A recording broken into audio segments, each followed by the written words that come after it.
Good evening, good afternoon, good morning, and welcome to Hathor Hosts, wherever you may be right now in the world. We are so happy to have you here. How fantastic. I hope everybody's week is going well. Now that spring is finally on its way, although I suppose if you're in the Southern Hemisphere, you guys are going into winter, not so good. So we have the perfect panacea, and that is this show. Please remember that if you like the show, hit the subscribe button, share the news, and let's get the Stargate love out there. Tonight, I am beyond excited to be welcoming my guest. He is a prolific actor. He is multi-talented, a singer, a rapper, an actor. He has directed. I'm quite sure there is nothing that he can't do. He is a delight, and I could not be happier that he is joining us right now from Toronto. Welcome, Rainbow Sun Francks. Woohoo! Wow. That's such an epic opening. I'm so excited now. You got me so hyped. I was like, I didn't know you were like, there's a little music and the thing. There's so much more. There's you coming out and destroying things. And wow, I've never been, this is my first time having a long conversation with the system lord. I like it. Well, yes, be careful, because you know we have wicked ways. I know. Oh my God. Thank you so much for joining us. Yeah, thank you everyone who's joining us. I'm really looking forward to chatting with you. We've gotten to spend a little time together, distanced during the quarantine. This would be nice to have a long conversation with you without David Hewlett in the room. Absolutely. So we're going to kick off right at the start, and I want to know, what is the provenance of your wonderful name? Oh wow. Okay. Okay, this is a cool story actually. So my father was a very interesting man, Don Francks. We lived for 11 years, from when my sister was born in California, and immediately as a baby moved to a place called Red Pheasant Native Reservation in Saskatchewan. Wow. And there we lived in a house made of mud that my dad made with his hands. And we lived on the reservation with all the indigenous native people, the Plains Cree Native tribe, First Nations, on Red Pheasant. And that's where we grew up. And my sister, you know, I was not there yet, but my sister didn't see a TV till she was 11 or 12 years old. She just played in fields and grew up on the land. And so because of that, she was given the name Cree Summer, named after the people that we lived with, and I was Rainbow Sun. So that's the first sort of reason for it. The second reason was my parents met on the set of a 67 or 68 film called Finian's Rainbow. It was Fred Astaire. I love that movie. Fred Astaire's last film, and or one of his very last films. And my father was the male lead in that, with opposite Petula Clark. And so the rainbow carried over from there. And then the very last part of the story, it's funny that it's threefold, but the last part of the story is my father was on set working when I was being born. So he wasn't able to go to the hospital immediately. And my mother was in labor. So he was driving afterwards to come meet his son. And there's a photo of my pseudo uncle driving behind the car that my father was in, driving to come meet me. And he's driving down the highway, and there's a rainbow straight on top of him. So when he got there, he said, it's only fitting that my son's name is Rainbow. So that's how, and you can't have a rainbow without the sun. So that's why I'm Rainbow Sun. Oh, amen. I love that. What a great story. So speaking about your family, this incredible showbiz family, because your mum is an actress and a dancer. Yeah. Your dad, what a showbiz legend. And I kind of knew who he was, but when I started researching you, and the more I uncovered about him, I was like, what an amazing man. I'm so sad I never had the opportunity to meet him. He was really, is and was just really one of the unsung heroes of his time. You know, when he was coming up, he was supposed to be the next big thing, but there was a lot that went on, and falling in love with a young black girl at that time in Hollywood wasn't a thing that someone did. So there was a lot, you know, there was a lot that he went for love instead of his career, and it sort of fucked his career a bit, but I'm happy because I'm here because of it. But yeah, he, you know, Hollywood said you can't do that, and he said, fuck Hollywood, I'm moving to a reservation. And he came back after. But for our Canadians here that know what the CBC is, he was one of the voices that started the CBC in Canada. He was, I mean, he was on the Tonight Show a million times, singing and dancing and doing stuff. He was real. They called him Don Frank Sinatra. He was supposed to be, you know, the next sort of triple threat guy that was coming out. He had an incredible voice. He was an incredible singer. And I know. Yeah, incredible. I actually listened to the wonderful album that they recorded live in New York. Just forgotten the title. Sorry about Onion. Purple Onion, live at the Purple Onion. Yeah, the Purple Onion. So that was him and his you know, he worked with one of the greatest guitar players. If you're a guitar player, when I say this name, you're gonna freak out. But his band was basically him and a man by the name of Lenny Breau, who died very young, who was set to be the greatest guitar player to ever live, basically. And my father was lucky enough that was his guy coming up. So yeah, he was an incredible man and taught me almost everything I know. I miss him dearly. Yeah. What a life. Yeah. He's a crazy dude. I can imagine.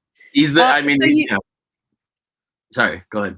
I know, I was just going to say, I suspect that he is watching over you and immensely proud. So, you know, let's not start crying right away. I hope not. I do a lot of stuff I don't want him to see. He only sees the good stuff. I hope he takes breaks. Absolutely. So coming from this showbiz family, because your sister also is an actress and a singer and a very successful one, and I know you guys are very close. Yeah. Was it kind of a foregone conclusion that you would go into the arts and become a performer, or did you ever want a different path? I tried hard to not do it. I tried to rebel. I rebelled. I rebelled maybe twice for real. When I was a teenager, when I was in high school, I said, I don't want to do this anymore. I don't want to do this. And I played basketball. I was really good. I won a bunch of city championships, but then I only got so tall. And I realized how hard I would have to work to actually play professional sports, as opposed to just like getting high and learning a script. And, you know, so I was like, all right, maybe that's more realistic. Yeah. And so I didn't act for most of my sort of adolescent years. And then I decided, my dad said, give it one more try. And I had worked at Starbucks. I was a barista at Starbucks. I was painting houses. I was doing all this. This is when I was an older teenager, like. And then I went, and at, I guess, 17, he said, give it one more try. And I went in for an audition with a wonderful Canadian director who I owe a lot to, named Clement Virgo. It was my first audition in maybe 10 years, and I got it. And then I was one of the leads in this movie. And then I was like, you know what? This life's pretty good. I think I'll stick with it. I ended up doing 4 films with him every year. He brought me back as one of his guys in his films. And he really got me to love acting again and start to take it seriously as something that I wanted to do as a career. Right. And then I went to LA and trained and came back and then that started a whole other thing. So it wasn't a thing that we'll get into that a little later, but it wasn't. I rebelled as much as I could, but it was a thing, you know, like you grow up on set, you grow up in the studio, and what is the thing where you bring your dad to work day or what is it? It's like a job day or whatever, where your parents come and discuss. My dad was always like such a showboat. He needed a whole day for himself. He would come in and play flute and sing to the class, and I would be there like, oh God, this is my future. This is what I'm going to be. So I didn't really stand a chance. My sister and I were made for this. You know? Yeah. But I love that, because actually your first job, I think, was when you were 3 or something on the set of Hanging In with them. Yes. Yeah. my first job, this is a really funny, the scene is we play these sort of like road folk, sort of gypsy road folk, hippie gypsy sort of people, and we come into the main people's house who have sort of a bed and breakfast that they bring in people, and we need time off the road, and my father comes in and he's the guest star, and then he got all of us in. So my mother comes in, and then my sister comes in, and they have their little conversation where they introduce themselves, and then my line is, and my name's Rainbow. And they said that I kept hitting it perfectly. I was hitting it on cue, and I had other lines, but I refused to say the other lines. I just did that one. I nailed it. Definitely an actor, a diva at 3. So, I mean, at this point, also you'd kind of worked little things here and there. When you were 13, you worked with the legendary Christopher Reeve. Oh yeah, I mean, I did Sesame Street before that. I did Sesame Street before that. Yes. I got fired from Sesame Street for not wearing Big Bird suspenders. Really? Yeah. They're like, you have to wear them. And I was like, no.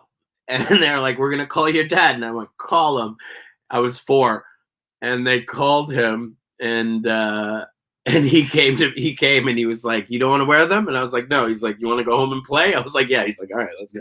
He's like, I wasn't paying the bills. Breakdancing with Grover, you know what I mean? Yeah. He was like, yeah. But you know, looking over your CV, I was going to say some of the paths that you have followed are quite similar to mine, because both of us didn't really go to university. No. Although I did go to drama school, but I dropped out. We were both hosts on shows. Yeah. Yeah, so I want to know, tell me a little bit about hosting Electric Circus on Much Music TV. Well, I hosted Electric Circus was, oh my God, it's funny that you say that. Hold on. I literally just, if I can find it before I get absolutely annoying that I'm gone. Hold on. No, that's all right. We'll talk about this is hilarious. I just was cleaning up. I just found this, which is an Electric Circus shirt. Oh wait, the focus, of course. Me and my camera that hates to focus. It's gorgeous. It's like it hates me. Nah. Hello. Oh, it's macro. I just have to. Hey guys. As a woman, let me tell you it. Oh. I was gonna say I quite like the soft focus. I'm all for the soft focus, for the Vaseline over the lens, you know. Oh my God. But I found some fantastic clips of you hosting. Yeah. Oh, yes. You did? Oh man. And I did. There are some groovy clips of you on YouTube, and it just struck me like your joy for music and conversation. I mean, I imagine that this was a really perfect fit. Yeah, it was, and it was unexpected. So this is where my story left. The other story left off is, I was studying acting and getting my training in. I was 18 and living in LA, and I came back to Toronto just to visit. And I was playing basketball, and I got my first injury. I fractured my ankle, and I was on crutches. And I was at this Vice. This was at the beginning of Vice, which is now this huge thing. But Vice used to just be a little free magazine. That started in Montreal and Toronto, and they used to have these parties, and they were having these amazing little underground parties of a couple hundred people, and they were having this party on Queen Street in Toronto, and I was there on crutches, and this lady came up to me and was like, hey, you're Rainbow, we did a segment on you for a movie that you did last year. Would you ever think about being like a VJ, a host? And I was like, is this serious? She's like, yeah, it's serious. Here's my card. And I'm drunk. And I looked at my friend, and we both started laughing, because as a Canadian, Much Music it's MTV. It's everything. And you grow up. Yeah. These hosts we don't have a great star system in Canada for actors, but like these hosts are our big, really superstars. Yeah. And man, I was like, yes, I would love to. So I went and I auditioned, and I kept going back, and they hired me. And all of a sudden I was doing this thing that I had watched growing up that meant so much to me. And I was like, okay, acting's on hold. Now I'm a host for now, and I'm going to learn this skill. And, you know, it was live every day, no teleprompter, talking to time. It was an incredible skill to learn, to be honest. I and couldn't really agree more. yeah. And it's so funny you say that about kind of celebrity status, because of course, like then there wasn't like Instagram or the internet. I mean, Oh there are people no. watching this night going, there was no internet.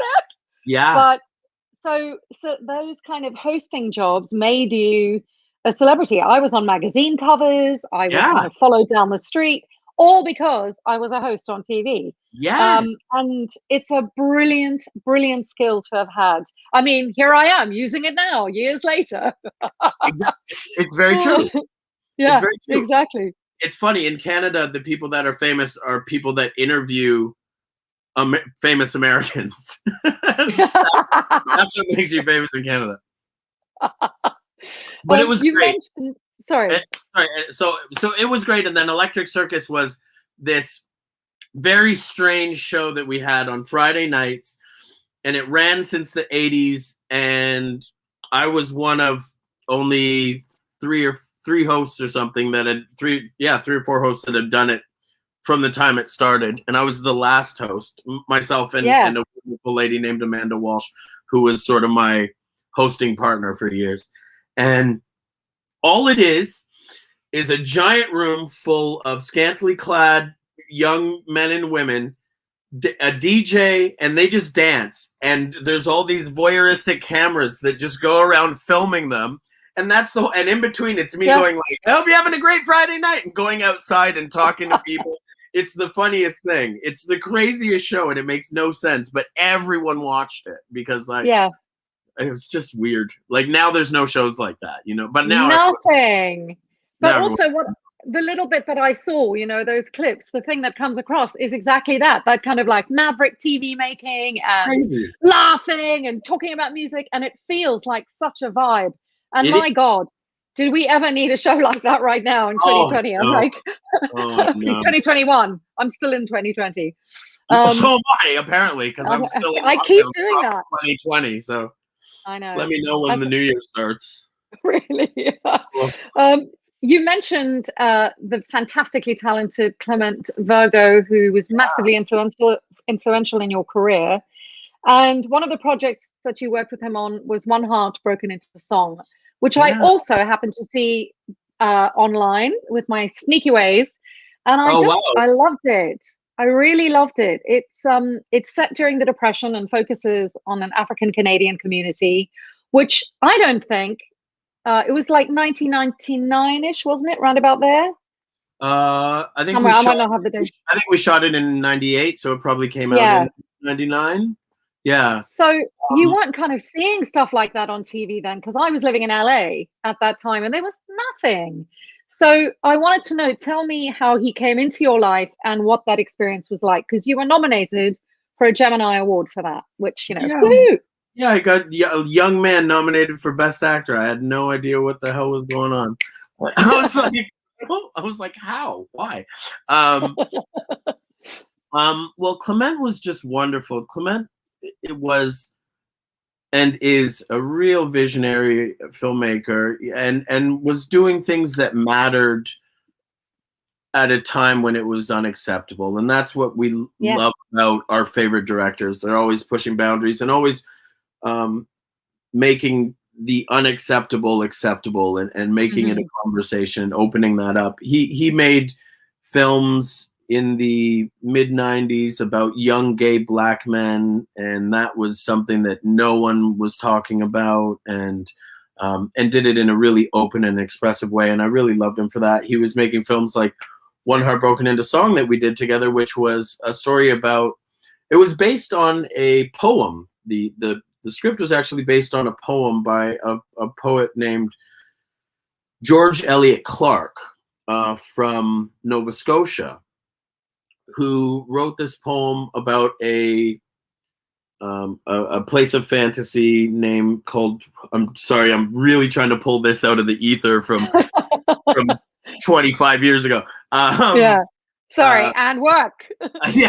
About a place called Whyla Falls. And what it actually was sort of a covered story about a love story set in sort of the world of Africville. And Africville was a place where the Underground Railroad was coming up from the United States, and saved slaves, runaway slaves, were finding a place to live in Halifax, and they formed a little community called Africville.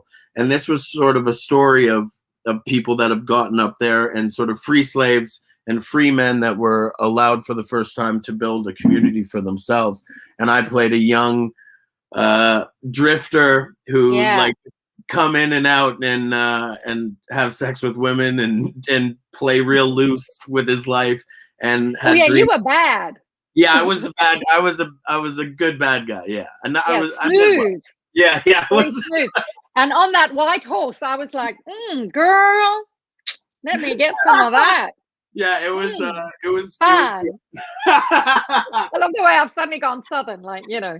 I love it. I love it. It feels like home. So it was really great, and then to be nominated was really nice, because again, it was you know, at that time there weren't roles. I was turning down roles because I really didn't want to just play another drug dealer, another gangbanger, another thing. And that's really, for a long time, that's, if you weren't Sidney Poitier or you weren't, you know, Forrest Whitaker or something, like, and you were coming up, that's all the roles there were. So Clement really offered me a chance to act as a lead and play characters that were human and that were not one-dimensional and that were able to be in love and able to have layers. And as a young man, I got to see what acting was and what the possibilities were. And I really am thankful to him for that, because he really did that to me. You know, he's the only one making movies for little black kids that were that had substance. You know. Yeah, and he's still, you know, has always done work, as you said, that's kind of been pushing the envelope, and I think that's exactly what we need to see. Yeah. So and I got to work with Sarah Pauly, who I love. So praise due to Sarah Pauly. Also, I just have to mention that. Yes, exactly. You've worked with some amazing people in your career, which we are going to get on to. I really have. And so at this point, you are like a gigging, jobbing actor, which is already quite something, because so many actors spend years being unemployed. Yeah. And around about this time, you auditioned for a show called Stargate Atlantis for the role of Lieutenant or Lieutenant, depending on where you were from in the world, Aidan Ford. I want to know, how did this audition come your way? Okay, well, again, this was another break. This was another fuck off acting time. I signed a record deal with EMI, and I had left Much Music and started touring North America, and recorded a studio record with my group, The Oddities, and who are fantastic, by the way. I had a good listen. I mean, you would have had a laugh, you know, like, I was like, oh, this is quite cool. Oh my God, it's really good. It's really interesting rap. Yeah, especially now that our last record is 20 years old almost, and it still holds up. You know, it's like, I listen to it and I'm like, I'm happy with what we did. We didn't, you know, I was a kid and I was like, I was happy with what we did, and it showed. We got to tour. I got to tour with some of my heroes. We went on tour with Farside and De La Soul and a whole bunch of amazing. Black Alicious and Latyrix and a lot of underground rappers that are my heroes. I got to share the stage with, and that was amazing. And and Cy and Yeshua, and such great people. And so I was doing that, and then out of nowhere, my agent called me. I again hadn't really been auditioning because I've been touring, but I was back in Toronto for a few months, and she said, "Do you want to start acting again?" And I went, because I couldn't act while I was on Much Music, so those years were lost for acting. And she said, so this was my first audition in maybe 3 or 4 years, maybe. Amazing. And it was for Stargate, and I was pumped because I was like, oh, wow, this is a great, but I was also scared because I didn't know what the hell I was doing. And I felt out of practice, but I had been on stage and I'd been on TV the whole time. So I was really in practice more than I thought, you know? Yeah. And so I got the audition, I went, And what a fucking process this was. Oh God. This Yeah. Oh, so I guess they hadn't found what they wanted, and so I came in at the tail end, or when people were being re-seen, because they were going to camera pretty soon. And so I auditioned once, and then I auditioned twice, callback, and then they had me go a third time with the new script. This is all in the maybe 3 days, and then 2 days went off, and then I got a call saying they need you to go down again right now. I was like, okay. Now I had no money, so I remember I walked from my friend's house to the audition. Yeah. I either walked or skateboarded, but something. I went in, I was exhausted, and I was like, here we go again. Okay, I still remember the lines from the last time, so let's go. And they're like, oh no, we have a new script for you. Oh no. Yeah, and this was the beginnings of streaming on the. This was like what was it before Zoom? What was the YouTube, I think. I mean, no, I don't know. Oh man, I don't know why it's not in my head right now. Anyway, this is the first sort of like where we could have a camera call. Right. And so they were streaming conference from LA and Vancouver to Toronto with me in the room, and they gave me 10 minutes to learn this page of dialogue that Brad Wright had written, this story. Yeah. And I went outside and I went, all right, let's go. And I did it, and then I did a little scene, and then they were like, all right, thank you. And I went home, and I got a call 6 hours later saying, pack your bags, in 48 hours you fly. Woo! And I was on a flight to Vancouver, and then 48 hours after that, or maybe 3 days after that, we were shooting the pilot. Wow. Yeah, so I had it was funny is I ended up playing a military guy with one of those like cliche military duffels. Yeah. That's actually the bag that I packed to Vancouver with just like some t-shirts and pants in it, and that was it. I love that. Yeah. Had you watched SG1? I mean, were you aware of the kind of success of the show? I had watched the film. I had watched a little bit of SG1. I knew it existed because of I was an RDA fan from MacGyver, so I sort of knew that he had a new show or whatever. Well, was then an old show, but like I knew that there was a new show he was on, but I hadn't really gone in. That was one of the first things I did when I got to Vancouver and to the office was I said, give me everything. And they literally loaded me up with all the DVD box sets. And when we weren't shooting, I would be in my trailer watching SG1 and trying to get up to speed because I love it. I'm such a sci-fi guy. So I was like, oh, man. You? Oh, my God. Yeah. So that must have been like an incredible feeling. You're like, you know, because you were quite young still. Yeah. I mean, you are still quite young, but young man. Yeah. And you said something so beautiful about the character once. You said that you realized you were the only character in the series who goes through the gate with a sense of wonder. Yeah. And I love that. And I wanted to know if that was your choice or if that was in the writing or in the paper. No, that was the script. That was just me. I just, you know, I saw in the script and I just saw how nonchalant everyone was. Yeah.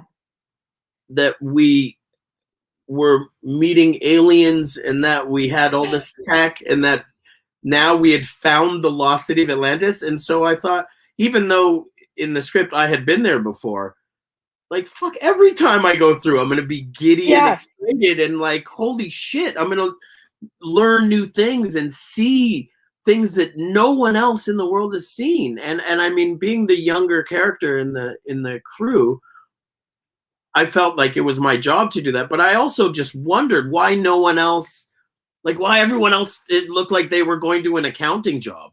Like, what the fuck are you doing? Like, this is crazy. Yeah. You know, it's like Buck Rogers. Like, what the fuck? Yeah, exactly. So, do you remember the first time you saw the actual set and the Stargate? Because I just remember being like, Oh, that's amazing. You know, and then walking through it, because obviously all the effects are added in post, but Yeah. it was like, even that, I was like, I felt so Oh man, with the powerful. Mylar behind you shaking, and you're just like, you see it. It's a wonderful time. Absolutely. Oh, oh man, hold on. I got to plug in my computer before you lose me forever. Let's not lose you forever. Don't slip through the gate now. Yeah. But yes, you guys. No, sorry. Go ahead. I remember the first time I went into the Stargate set. For SG-1 was really cool, and then I remember going to Atlantis, and because we had a brand new building, everything was bigger. You know what I mean? It was all like beautifully air conditioned. More money. Yeah, it's a little more money, and it looked like, you know, they had the giant steps with the metal branding on it, and then the stained glass in the back. It looked like a Frank Lloyd Wright building that he had designed. Totally. It was really choice.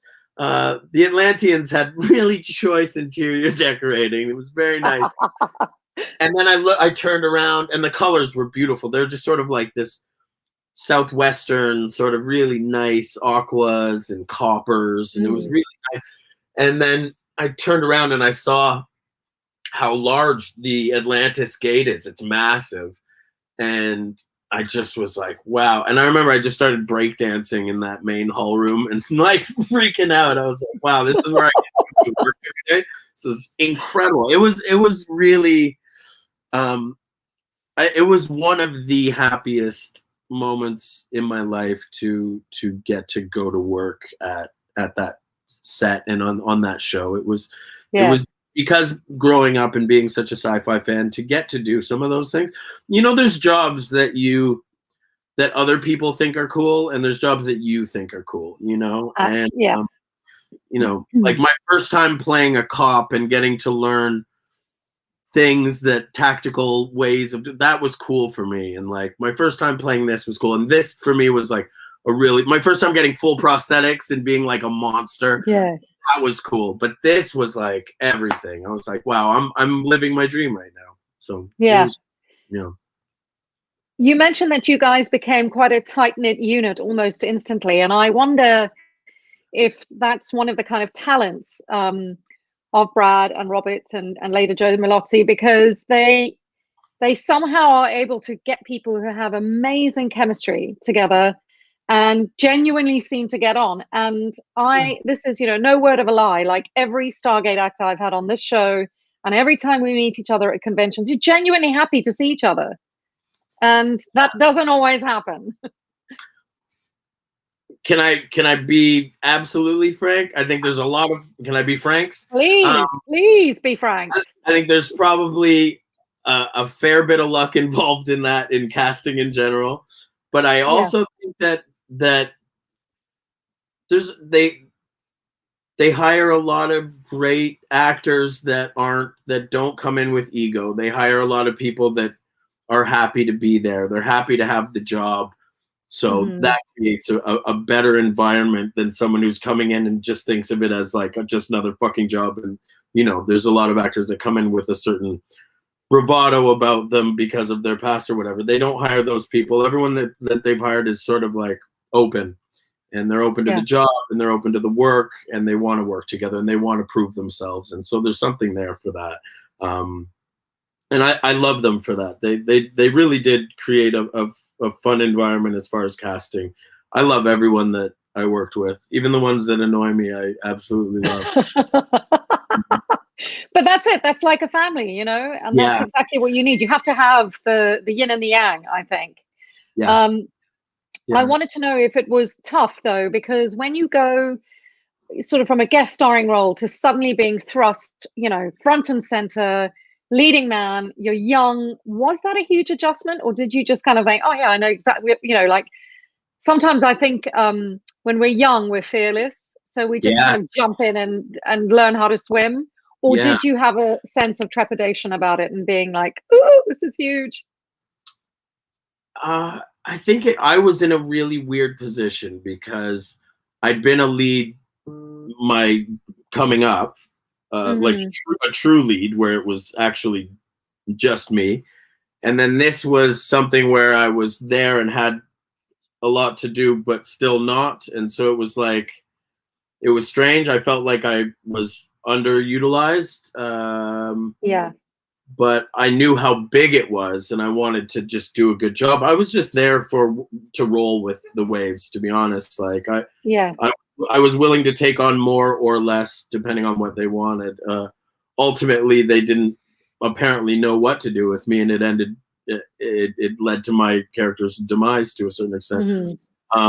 But I was, I was having the time of my life. Like that was my dream job. So I was just like, whatever you guys want to do. And I think the one thing that you are fearless when you're young for sure, but I don't think I had my head on straight with certain things. I regret not going in and talking to them and actually having a conversation about sort of making a place for myself a little more, or at least bringing it up to them so that they knew that I was willing to do more or whatever it was, so that at the end of the day, they couldn't just go like, oh, he's, we can cut him out or whatever. So I regret not making myself heard sometimes, squeaky wheel grease. And I feel like I didn't do that. I just sort of kept my mouth shut because I was so happy to be there. And maybe that was the right thing to do. And also you're young, those sorts of things come with experience. If I think back to, I arrived in LA at 23, I was a very big fish in a teeny tiny pond in South Africa, and suddenly I was like an amoeba in an ocean. Oh God! But I had like the ritzy management. I was with William Morris, who are now Endeavor, and everybody was like, "She's going to be a star. She's going to have an Oscar at 30." Yeah. And I was like, "Yeah, I am." And then I just didn't work. And it was such an adjustment, and I just sort of took all the criticism without kind of going, hang on a minute. Let me just, can we just talk? We're talking about me. Can I just interject? Yeah. So I think that stuff comes with experience, and those are the. That changed for you? When did you? Really, only in the last 5 years, where I think I just finally, I was at a wardrobe fitting for something, and she was a very well-known costumer, and she was unbelievably rude to me, unbelievably rude. And you're standing there in your pants. And nothing else, with people prodding you in neon light.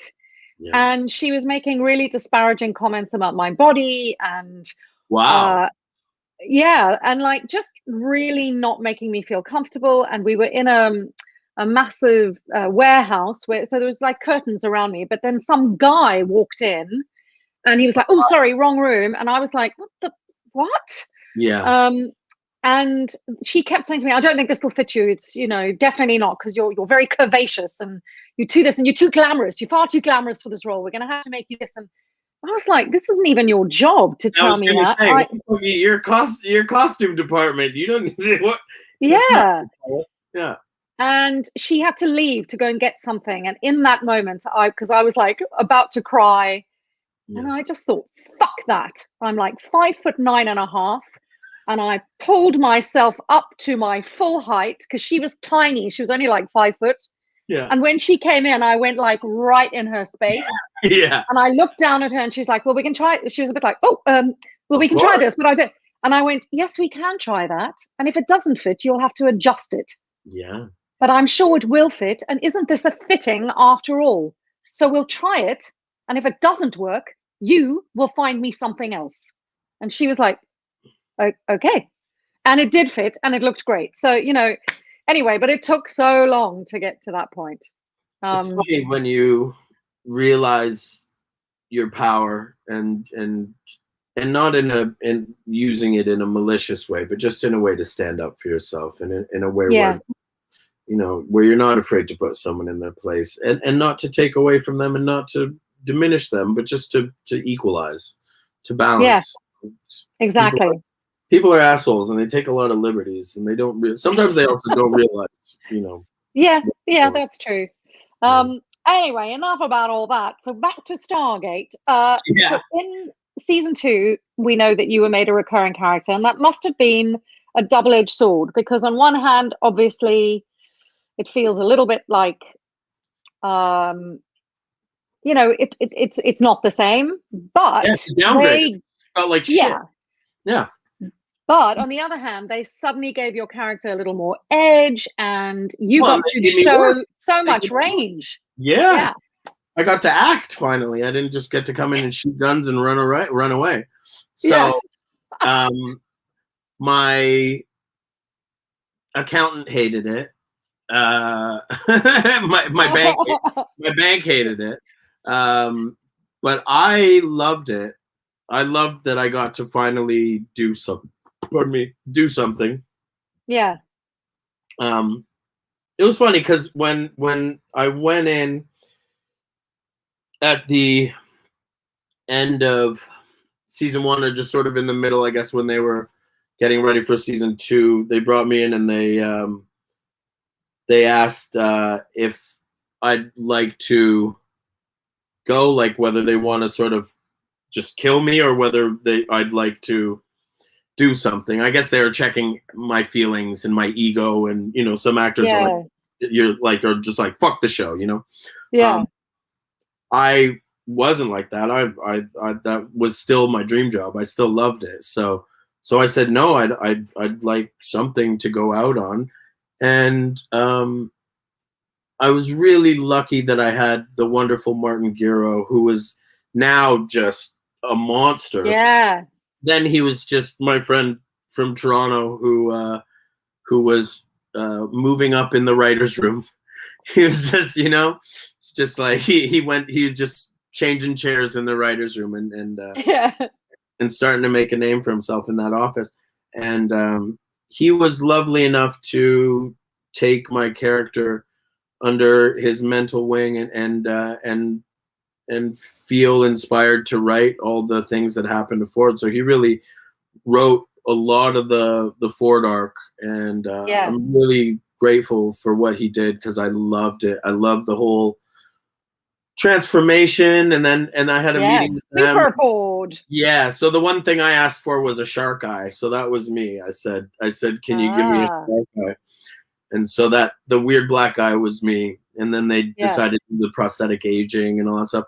And it was great. And I loved it. And it was also bittersweet. That was another thing because finally I had gotten the chance to like feel the job the way I always wanted to, and it was over. I also am indebted to Paul McGillion, who because I was heartbroken and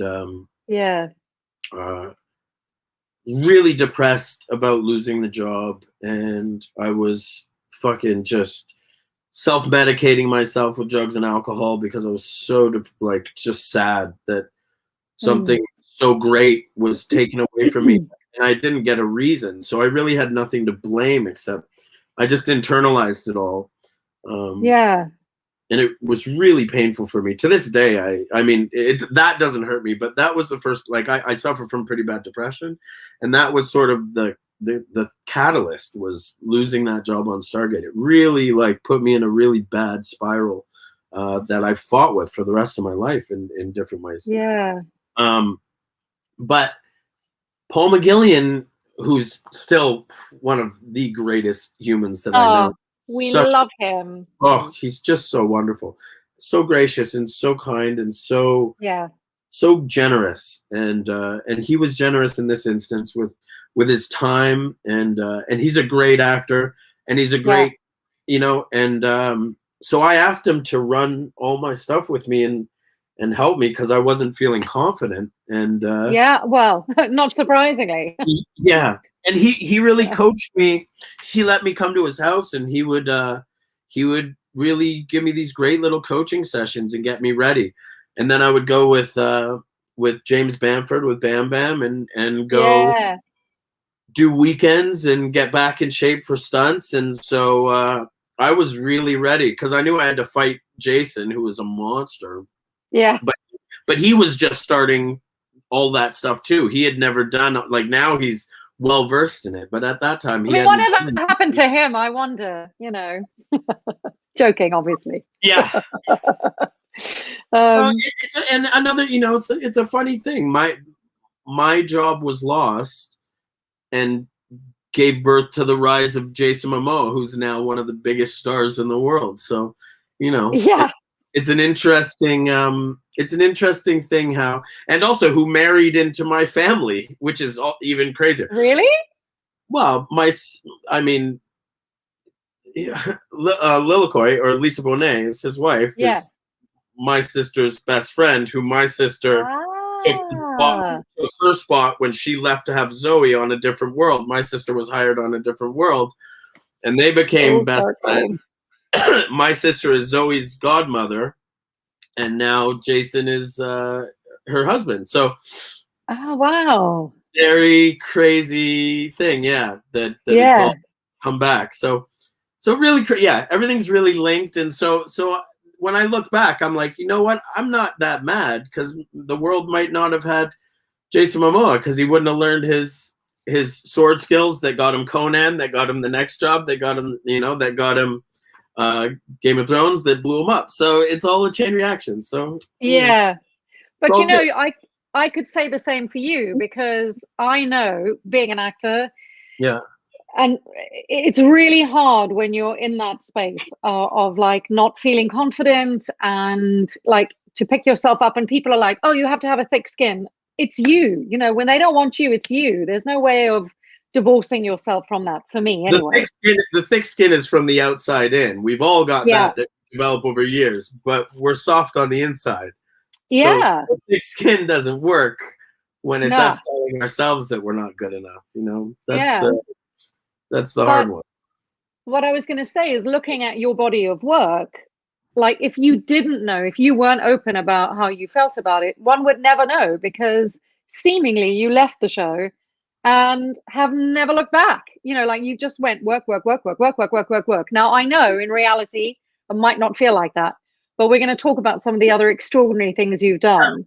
Okay. I was lucky. I was lucky, and that I kept working, and I think that's a testament to the thick skin coming in, and I'm really good at being okay and going home and crying myself to sleep. I'm really good at that.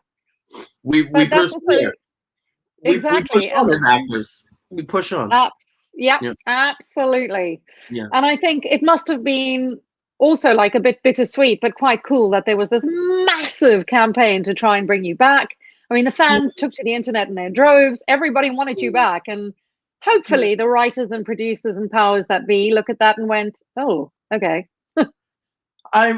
It's all, I love the fact that I've been given the opportunity, even if it was cut short, to be on this show. Now I get to talk to you. I get to be friends with you and Paul and Joe and Jason and everybody that I've become friends with in this massive family. There's dozens of us that I now have as close friends and acquaintances and otherwise, that I've gotten to travel the world because of Stargate. So there's so many things when I say that I was sad about it, that I was sad about losing that job, but the gains are so much more. Like, I never got to travel that way growing up, or all my little rich friends got to go do summers and this and summers and that, but I've gotten to see New Zealand and Australia and all these faraway places just because I was on this show, and meet amazing people, and to be this long after the show and still have these relationships and still be able to meet wonderful people because of it is such a blessing. Like, there's not many shows that, people on CSI, it's just over. Yeah. But these things, we really have built a family and an extended family, and these wonderful, endearing relationships that have gone so far. So I'm really blessed to have been a part of it. As sad as I was, I'm very happy now about it. Yeah. So, I second, absolutely, and I second everything that you were saying about the kind of fan base and the. I am still like constantly slack-jawed at how amazing the fandom is. Supportive, loving, kind, and not just to us, to each other. And that's something really lovely to see in the 21st century, because you don't see a lot of that online and a lot of that on social media. And I love that. I love that they support each other, that they become friends, that they go to each other's parties and weddings, and I dig it. There's a lot of love in the Stargate realm, and Look I'm behind here you. for it. You have a Funko Pop behind you. Look how crazy. Yeah, I know. Where's she gone? On my wall up there. I don't know.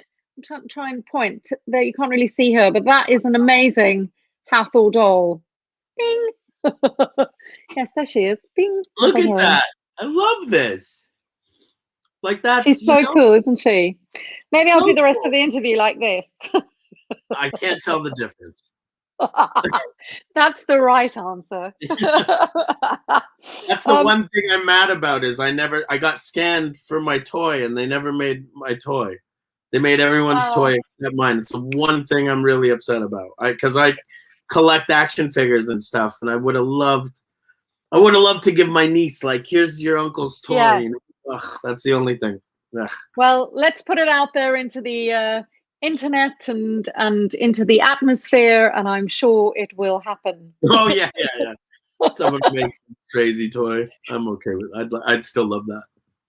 So you left Stargate, and then in 2007 you were in Alien versus Predator Requiem. Oh my God. What was that like, walking onto a franchise, this monumentally successful franchise? That must have just been like, wow.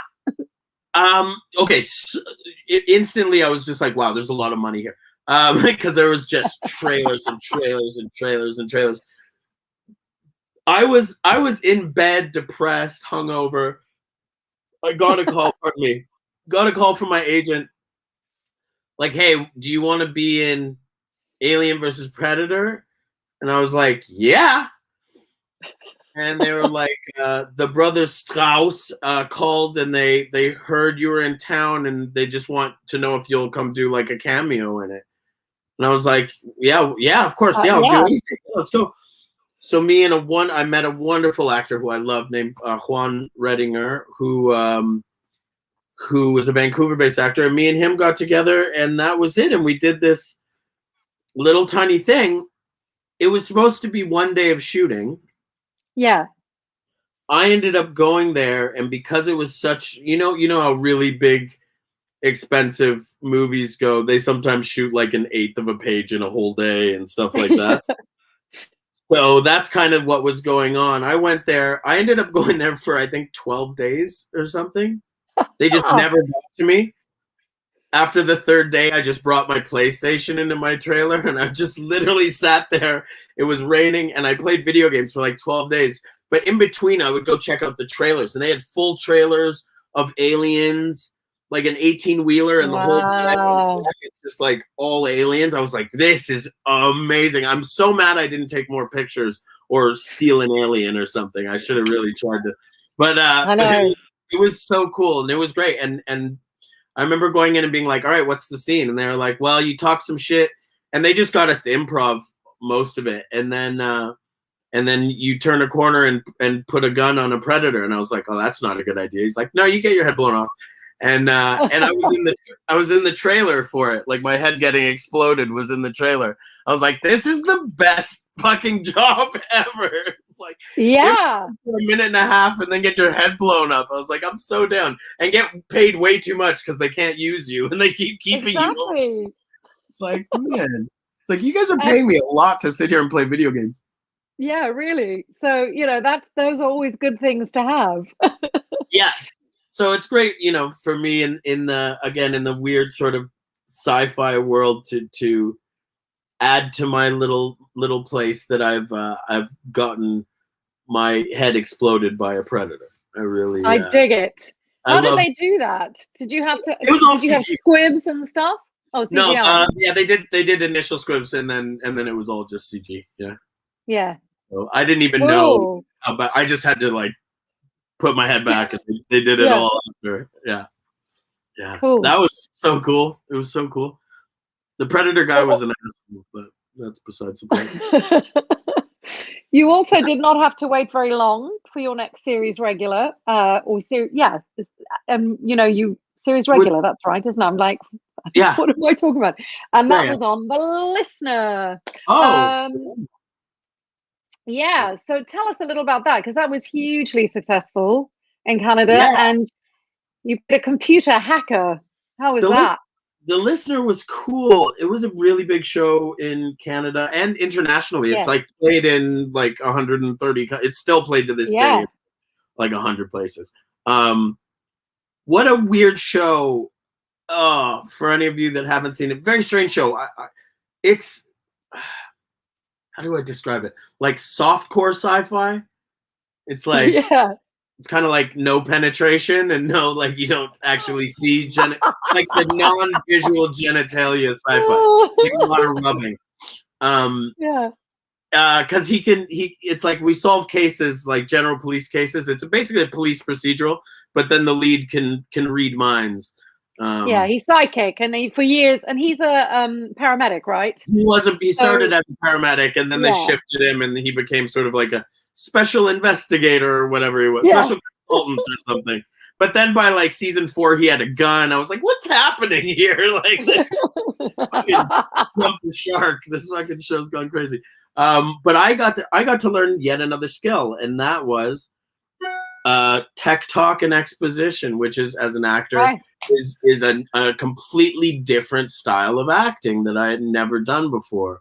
And that was where I gained all of my respect for Michael Shanks and David Hewlett and Amanda Tapping and people that played ultra smart characters that had to explain things with energy and you have to have passion with exposition. You have to basically be saying something that on paper is extremely boring and make the audience involved in it. And it's a skill. It's a different style of acting.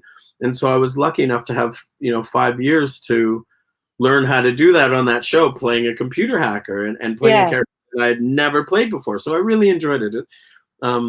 It's nice. I'm lucky that everything that comes up has been just different, and I'm learning and getting more well-rounded to where when I look at my demo reel now, it's really funny. It's a lot. Everything's different. There's no. I'm like, oh wow, I'm a character actor. I didn't know I was, but like apparently I am. I was like, wow, I'm turned into quite a chameleon. It's really nice. Like exactly, and I think that's such a great asset to have as an actor, because leading man, leading lady, it's got a limited shelf life. Flat, yeah.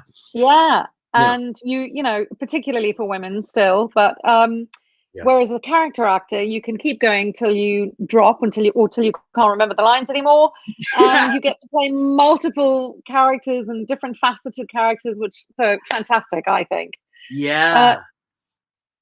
Did you have to, like, how do you learn technobabble? Do you have any special ways, or do you just kind of go, I'm just going to go in and go for it? I think luckily I had Hugh. Okay, so my process was emulation. Find people that you like to watch that have that job, and then start to pick apart and emulate and mutate and find how it sounds coming out of my voice. I just basically did it through parroting. So I picked the Gruber kid. Oh fuck, what's his name? I forget. Something Gruber that plays Reed on Criminal Minds. Oh yeah. So yes, what is his name? Anyway, something Gruber, but he plays the character Reed. He's brilliant at being the most brilliant guy in the room and playing a sort of off. So I was like, I want to take something from that. And then watching David Hewlett obviously was like, yeah, I realized that the most important thing is speed and passion. Finding Matthew Gray Gubler, that's it. That's it. Thank you, everyone. Thank you, Catherine. I realized that the most important things are speed and passion. So something that is not sexual at all, that you're talking about, is great to sexual, because when it's coming out, it's not going to sound sexualized, but it's for some reason is inviting to the audience. So speaking with that passion, that loving passion about something that is completely useless, and then pace, just get the fuck through it, get through it. And if you do that, you'll be good at exposition. Yeah. There you go, everyone. Masterclass in exposition. Yeah. You know, one of the things since I've started doing this show is that every single time I interview somebody, there is always a surprise. And looking at your body of work, there were a couple for me. And the first one, no, a surprise in a good way, in the sense that you see something and go, wow, I wasn't expecting that. Yeah, it's not my only fans, right? Okay. Yeah, no, not like that. Okay.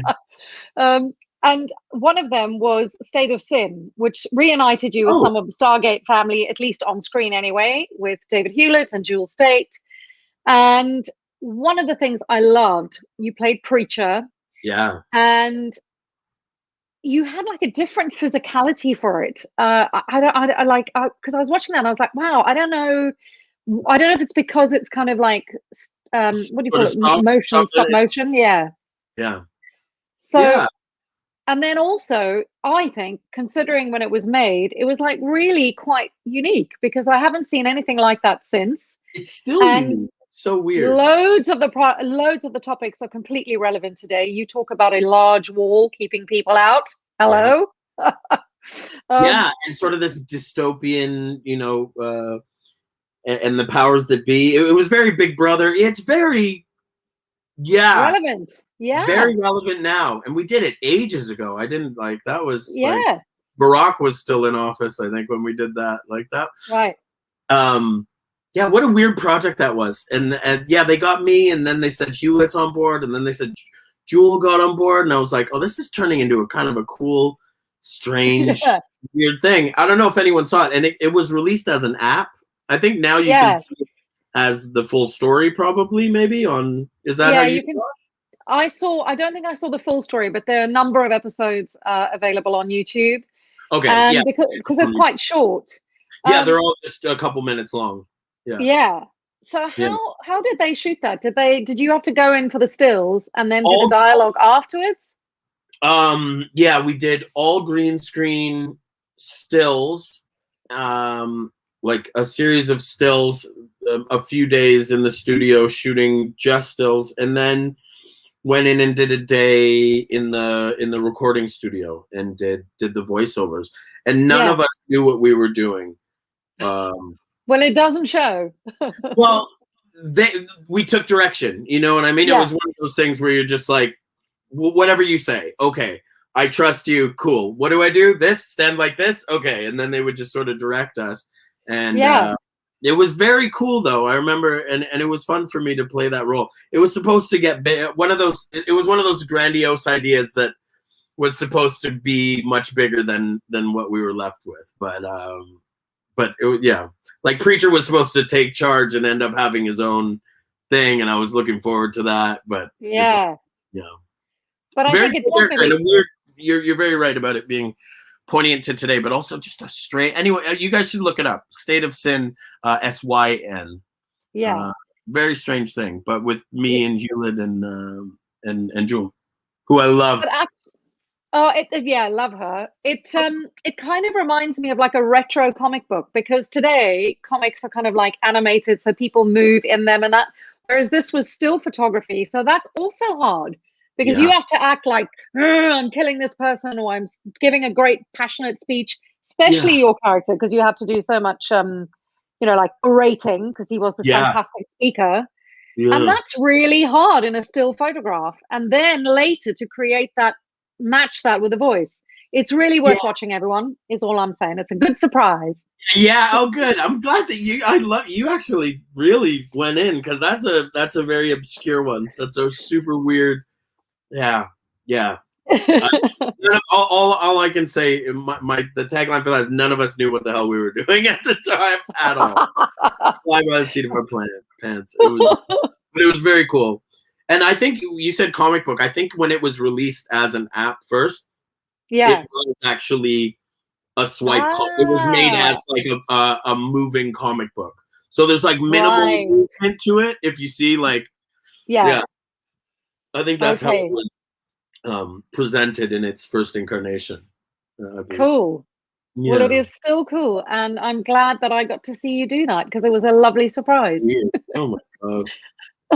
And then returning to the world of sci-fi, you had a role of Uno in the Oh, third season of Defiance. So tell um, us a little about who he is in that story, because Defiance was also really cool. Defiance was really cool. Wow. Okay, let me remember. So Uno was supposed to be the prince that was next in line for the throne of the Omak people that were left. Look at you. Remaining Omaks that were in a ship above Earth um, and were coming down. They were called and awakened. We were in sort of like a cryo freeze, and they were awakened. Yeah. And then I came down along with Dos and Trace, and they were. I was supposed to be next in line, but then, oh my god, Kinsey killed him and took the power for herself. And then we were left. I was supposed to be next in line. I wasn't. Then she ended up killing me, and it was sort of a power struggle. But that was the first time that I had been sort of, eyeballs, teeth, Yeah. all prosthetics. They had me painted purple from head to toe, which was really cool the first day and absolute rubbish the rest of the time, because I was, at the end of the day, I had this should sound like a good time to have 4 women touching you, but it was horrible. They were scrubbing this purple off me. I'm just sitting in the shower while they scrubbed me raw, and I came out just beet red. It was terrible, but really fun and a great look. And I was so happy to be a part of that show. It turned out to be right at the end. I didn't realize that was sort of I came in right at the end of the show. Like the second last episodes or something. So we didn't know that it was going to get canceled right after that. Yeah. So yeah. Where did you guys film that? Here in Toronto. Oh, okay. Yeah, there's a studio. Where was it? East End, I think. It was great. So unassuming. This little production office, and I went in. It was like so unassuming, and then they're like, "Yeah, just go out the back." And you go out the back, and all of a sudden they had a huge outdoor lot with trains, dilapidated buildings, and so everything that you saw there was pretty well there, and they could move around. They had like a small city built. It was really, really breathtaking. Amazing. Yeah, it was amazing. Yeah, it was cool. When you get to some sets and you're like, you think the show's smaller than it is, and then you get there and you're like, oh shit. It's like some serious business here. That's how I felt. That's how I felt about that. Yeah. That's the point where you go, shit, I better learn my lines. I better get better. Yeah, I'll be in my trailer. Oh shit, I better be better. I better raise my game. Yeah. Yeah. And then I wanted to talk about your little turn on the strain, which of course was the baby of the brilliant Guillermo del Toro and Chuck Hogan. What was that whole experience like working with him? And also weirdly relevant today, because initially it's all about a strain of a virus that breaks out. Yeah. I mean, different results, but Don't say that. The strain was so cool. Oh wow. Yeah. Oh wow. It was great just to be on a project that that Guillermo started is amazing. I got to work with a friend of my father's and my family and myself, who's like a big brother to me, Miles Dale, who's Guillermo's right-hand man as an executive producer, and he directed one of the episodes that I was in, so that was really nice. I actually didn't have the best. I felt really sick. I had 2 stomach ulcers burst while I didn't know I had while I was on set, and I also got this. I had a virus. Luckily, when we were shooting, this is just by sheer luck. The day that I fell ill, I was on set, and my character the whole day. They were shooting quite linear. Luckily, I had taken shrapnel to the leg and gut, and so I was in pain, writhing in pain for the whole scenes that we were doing that day. So they had the prosthetic with a big piece of shrapnel coming out of my leg, And I was just basically saying things through gritted teeth and in pain. And I was actually in pain. In fact, at some points, Miles had to come in and be like, "Can you be in less pain?" And I was like, "This is how much pain I'm actually in." And I was throwing up blood in between takes. And oh my God! I said, but it was my, I was like determined to finish the day because I didn't want to cost. That's how we do it, right? We don't want that production cost on our name moving forward as an actor. You never want to be the person that shuts down something. It's so expensive, It's like, I don't want to cost $100,000 or more,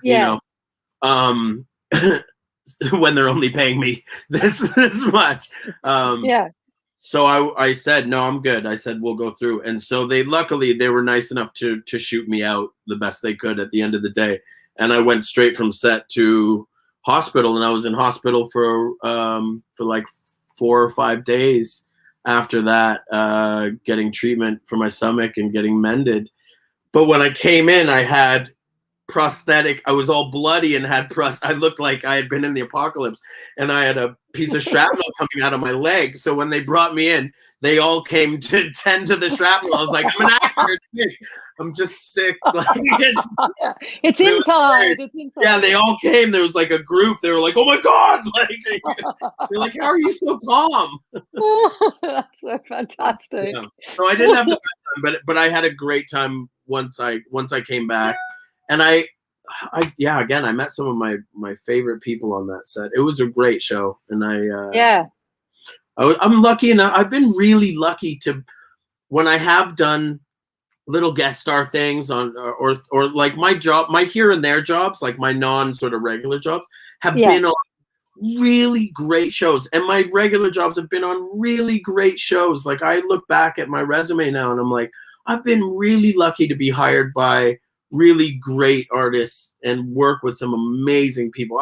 We said it earlier, but I worked with Superman and Lois Lane because I worked with Christopher Reeve. And then later on a movie called Planet of Junior Brown, I worked with Margot Kidder. And that's right. So I got to work with both of those. That's crazy. Like, Yeah. And that's like that's just one of the lesser amazing groups of people that I've gotten to be a part of. I'm really lucky. Looking back, I'm really lucky to be a part of these great shows. Like, lucky, and also I think talent has something to do with it. Let's, is that an active thing that you try and serendipitously? Say it again. I lost you there.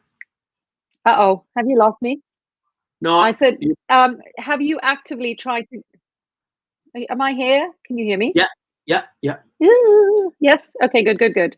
I was gonna say, do you actively pursue things that are different, or has it just been sort of slightly serendipitous that you have ended up doing all these different things? Yeah, I've just been going where the work is. As much as I'd like to pick and choose, I'm not at that level of picking and choosing. I'm also not a white actor. I'm not a white male. It's it as much as there's been movement in the right direction in the industry for people of color, for women, for everything, it is still a 98% difference in being a white male or being anything else. We can't pick and choose. It's very hard, and until you get to a certain level, those big jobs are offered to the people that are at the other level. So I'm just doing my best and working my way up the ladder and trying to do good work. And I'm lucky that I've been showed love by a lot of people that are my friends, and a lot of people, like I got to be on Schitt's Creek. Yes, well, we're going to get to that. Hold that thought. Okay. Because before we talk about that, the next surprise for me on your resume is this fabulous little web series called Upstairs Amy, because you are really funny. You're a great comedian. I never saw it. Yes. Thanks. I Well, never saw it. I never saw it. it, it's great, and you can get it online. It's on Oh, good. YouTube. That was one of these And weird things where someone just called me and said, "Hey, will you come do this?" And I was like, yeah, You have money, I'll come do it." Like, yeah, I just did it. They showed me the script on the day. I've always wanted to see it because it was one of those. oh, you're going blurry again. Ah, Come closer, darling. it was one of those things that I just like. It seemed like fun. It had a fun little cast. I liked the director, and so. But I've never seen it. I didn't know that if it ever even came out. But I'd love to Yeah, see it. Yeah, it was fun. They did these like 2-minute. I think they were like 2-minute episodes. yeah, Or 3-minute episodes. Weird. Something I'd never done before. That's something, I love anything that I've never done before. I love yeah, all of those things. I love when someone says, "Hey, will you do that?" And I say, "I don't know what that is." I'm usually like, "Yes, I'll do it right now." Yeah, yeah, let's go. yeah. So That's the way to do it. Well, there is a fantastic. You play a character called Martin, yeah. who is a friend of I don't Amy's, even remember. I and love this. you're the ex boyfriend and Yes. father to one of Amy's friends. And there's this it's actually really British, the scene, because there's Yeah. this great kind of dinner party. Dinner table. And I remember. Yes. yes. And there's a scene where you guys are all on the sofa, all three of you, and there's a woman in the middle, and then your ex and you here. Am I And vegan? I think so, yeah. That's it. Yeah. Okay. And Yes. there's this great scene where she's like, "So, how do you two know each other?" And it's like, Yeah. It and is quite British. you're funny. You're Oh, very thank you. funny. It is quite British. How awkward and sort of upfront it is. It's Yeah. very sweet. There's a really great show. I don't know if you saw. After I did Stargate, when I was sort of unsure about myself and depressed, I got asked to do a wonderful show that was co-created and produced by a wonderful Vancouverite named Jason James, who I absolutely love, JJ. And I got to be in this. We did this show for CBC. It was we did 3 episodes before we got canceled, but it was like so ahead of its time. It was we did in 2007, I think. It's a young hipster comedy sitcom that was like a young Seinfeld almost, but a Yeah. little bit more loose and weird. And it was called This Space for Rent. And I think you can get the episodes on YouTube. I think they're still lingering about. But one of them was an episode where I play a wannabe actor, and my only audition I ever do is for a herpes drug commercial. And my audition is there, and it's super long, and I have to sing and dance. It's very awkward and quite funny. But I got to work with my dear friend Dove Tiefenbach, who I grew up with, but never got a chance to work with, who was just on the last season of Umbrella Academy. And I got to work for the first time with Emily Hampshire, who went on to garner great success in 12 Monkeys and then Schitt's Creek. So that was the first time, and we were all young. Circle. Yeah, yeah. But that one's a great one for if you want to see like, comedy. That was fun because I'm one of the regular cast in that, and I still think it's really funny to this day. I get stabbed by a figure skater who's in town for the Olympics at a celebrity skating match. It's very funny. Yeah. Do you enjoy comedy? Playing comedy? Oh, so much. Yeah, comedy's great. It's super hard. I have so much respect for comedic actors. Like when we see what they do, we just let it pass by us. But it's like every beat is brilliance. It's really hard. It's yet again another style, another skill. It's Yeah, exactly. Yeah. Well, I'm glad you mentioned the Umbrella Academy, because we're going to talk about 2 very different shows that you worked on in 2019, and that was Jet and the Umbrella Academy. Ooh, yeah. Woo! That is great. You play Detective Chuck Beeman. Yeah. You played quite a lot of cops in your career. You seem to get past cops and Marines, which is hilarious because I'm the least cop person in the fucking world. Like, that's so funny. Yeah. I think it's because you have a lovely, honest face. I guess so. Fuck, I don't. Yeah, I guess so. Yeah, Chuck Beeman was great. Oh man, another story of like being in the first season of something and not realizing how big it's going to be, and the next one we know it's literally the biggest show on television. Yeah. But a great great environment to work in. So many great people. I made so many great. I'm still friends with the cast to this day. Robert Sheehan and I have become like absolute loves. My first day, everyone, because the whole crew knew who I was because it's a Toronto crew, so everyone had worked with me at some point. And so everyone, he's sitting in the chair. He's just come from London, and he's sitting in the chair, and I walk in, and everyone's like, Rainbow, what up? And I just hear, who the fuck is Rainbow? And I look over and go, Robert Sheehan, because I was a big fan of his from Misfits. And he goes, you're Rainbow? And he's like, come over here. And I went over, and we've been inseparable ever since. I absolutely love that man so much. So I was so grateful to get that job. Another one that I didn't know, because it was secretive. It was like, oh, you're going to do this Netflix show. It's about this. And then you get to the job, and you're like, oh, shit, this is huge. Oh, okay. Yeah. I'll be in my trailer getting better. You sign these and NDAs. as you said, yeah, and also in the first season, you have no idea that it's going to become this juggernaut, which it absolutely did. Is hugely successful. Massive. It keeps getting bigger and bigger and bigger. And this season, luckily I'm on the inside. This season's going to be crazy. All of you that I know what's happening. It's crazy is all I can say. It's crazy. Well, one of the things. Sorry, say that again. Oh, I said I can't wait. I keep thinking they're going to bring me back. So we'll see. We'll see. Well, let's put it out there. I'm a big believer in that. It's not this season. I'll tell you that. Yeah. And what was it like working with the legendary Mary J. Blige? I mean, love her. Me and Mary became such good friends. It was so my God. Love that. Yeah, Mary and I, she loved me because I would always be the one that, as soon as we finished work, I would like smoke a joint and I would just be super stoned. She's like, Rainbow's always smoking weed. And I was like, welcome to Canada. I was like, that is true. Yeah, but I loved it.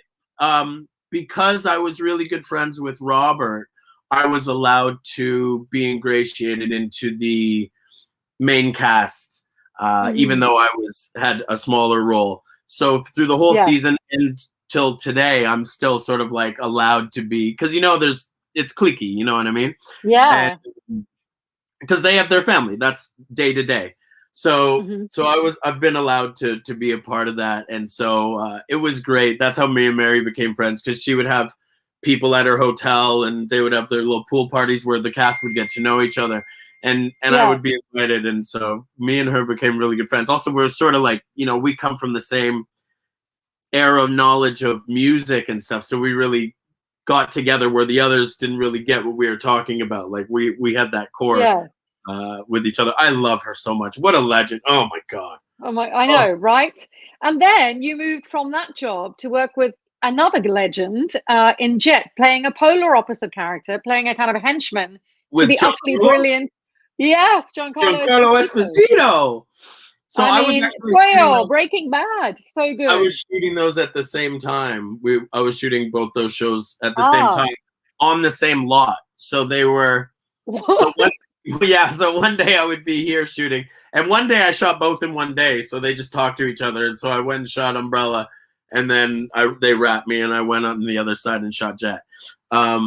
Jet was great. I mean, two legends, because the lead is Carla Gugino, who exactly, is one of the best actors I've ever seen work in person in my life. She's absolutely brilliant. She's flawless, and she's incredible to learn from.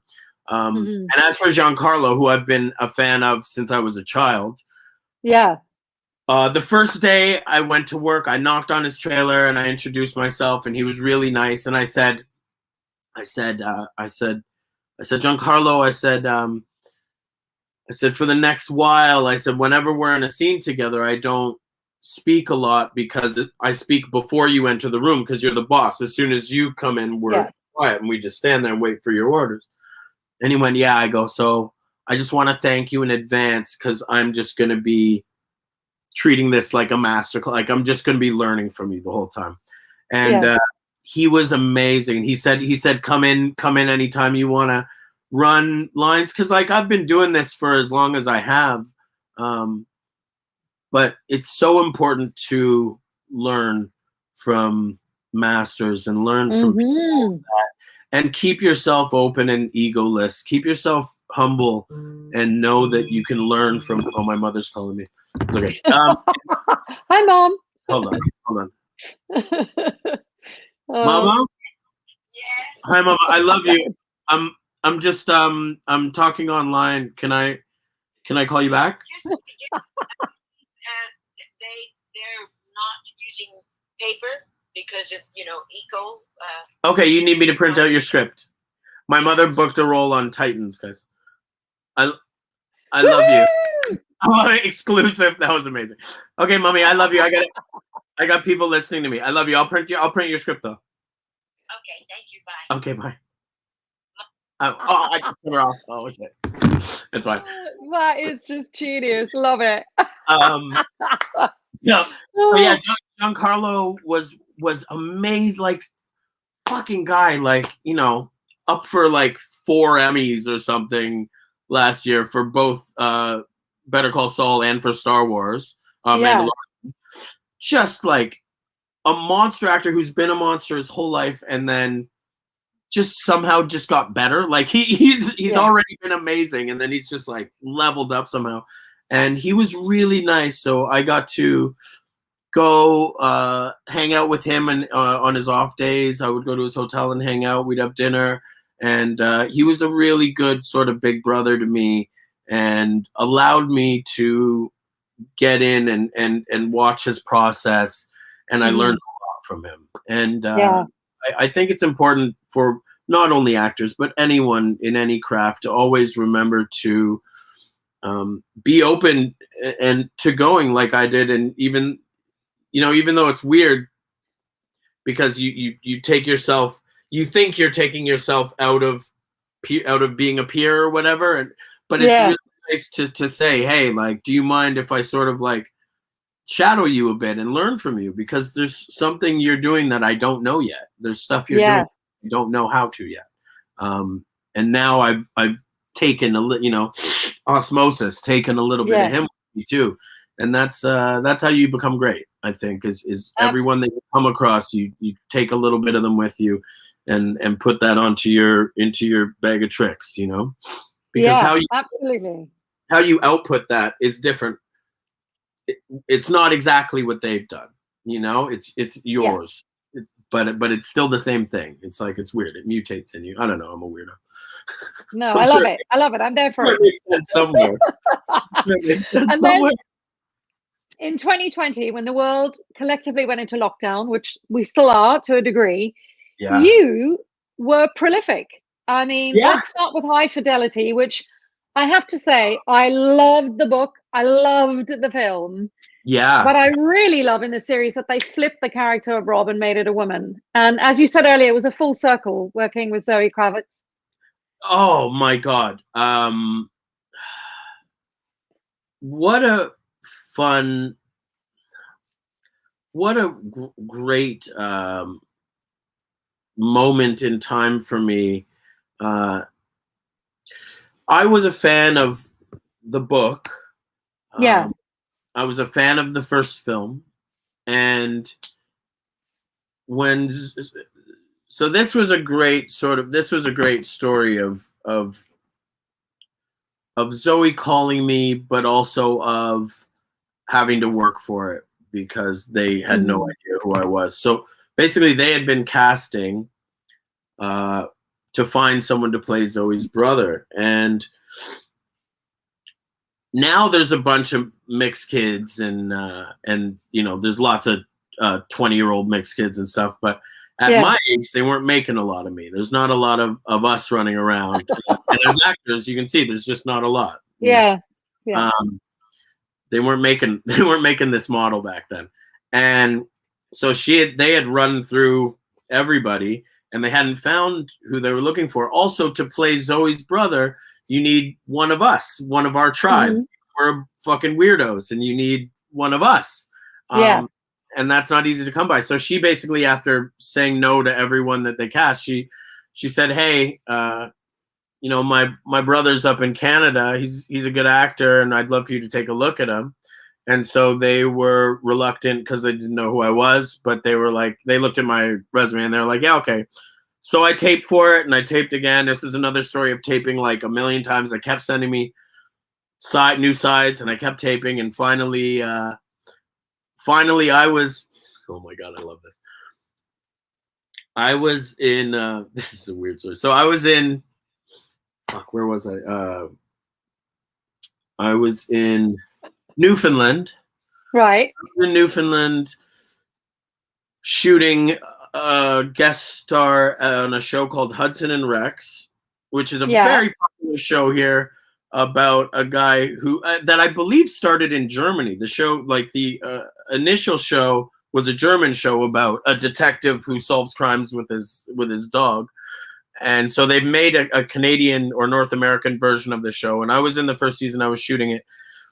And I was in the fucking dead of winter in Newfoundland, which is freezing. You can't go outside. Everything shuts down at like 10 o'clock. I would get off set and want to eat something. And the only thing that was open was a Boston Pizza that was across from the hotel. So I would walk my sorry ass over to Boston Pizza exhausted, order some terrible wine that they serve at a pizza place, eat a pizza that I hated. And I just was like really depressed. And my pockets in my hands smelled like meat because I had to have meat treats in my pockets to attract this dog all day. So I was just like this stinky mess. And I remember just not feeling my all at all. And I was like, what's happening? And Zoe called me, and I hadn't gotten the news. And Zoe called me, and she goes, "Hey, Bambo." She calls me Bambo. She's like, "Hey, Bambo." I'm like, "Hi, Zozo." And she goes, "Who's playing my brother?" And I go, "I don't know." She goes, "Who's playing my brother?" And I go, "Me?" And she goes, "Yeah." And I just burst into tears. I was like, oh, because I was like, thank God, here we go. Here's like, I'm back doing something that I like love. And I threw the Boston Pizza on the ground. I finished my wine, and I cheered. And so High Fidelity was amazing. I got to shoot in Brooklyn, New York. I got to shoot in New York. Shooting in New York is, for an actor, is like fucking everything. It's like everything. It's all the movies from the 70s and 80s that you've seen, you know? It's every time a cab passes by, you say, "I'm walking here," you know? It's like, it's all the quotes and all the things you've ever wanted to say. And to shoot there and to shoot with her, because she's my little sister, but she's super famous. And I forget because I've known her since I held her as a baby. But like, super famous. So there's like paparazzi trying to shoot her, and she's so used to it. She's like, "Ah, whatever." Meanwhile, I'm like trying to get in the picture with her. So I'm like, I know, they're so annoying. Yeah, go away. Get my I hate it. No pictures today. I don't like it at all. Is this TMZ? Is this for TMZ? Yeah. So I had such a great time. She put together such a fucking amazing cast. The show is amazing. She did so much work. She was an executive producer. She worked her ass off. The show was amazing. It shouldn't have been canceled. It's an absolute fucking. It's a travesty that it got deleted when so many bullshit things get second seasons. It was an amazing show. If you haven't watched it, go watch it. High Fidelity on Hulu. It's funny. It's sad. It's touching. It's beautiful in every way, and it's funny as fuck. And I'm so grateful that I got the chance to be on that show. It was a great opportunity, and it's one of those things that, you know, when you get something and you're like, I want this. This was one of those ones. Like I I did a tape.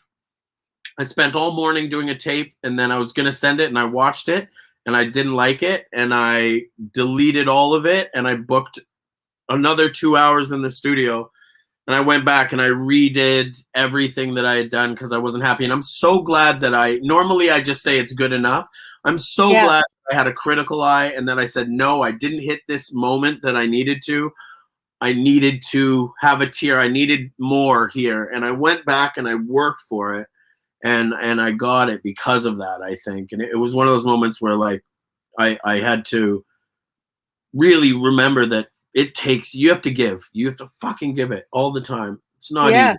It's not easy. And the older I get, the more easy it is to just say, it'll be there if it's mine or whatever. But no, I got to keep working. I got to keep working hard. Yeah. But and Hornby. Oh. Exactly. And you'll always have that. You know, it's such a shame that it was cancelled, but I love that it was true to the book. Yes, very much and so. And it's still funny as hell. It's great, and you were great in it. So, oh, thank you. Thank you. A shame that it was cancelled, but hey, you know, it'll always be there, and who knows what comes. Yeah. And plus, you will always have the moment. Oh my God, one of my favorite shows ever, Schitt's Creek. Oh, you and Catherine O'Hara, who I've been obsessed with from the moment I laid eyes on her. Like, I've loved her. Tell us what that experience was like, the great Catherine O'Hara.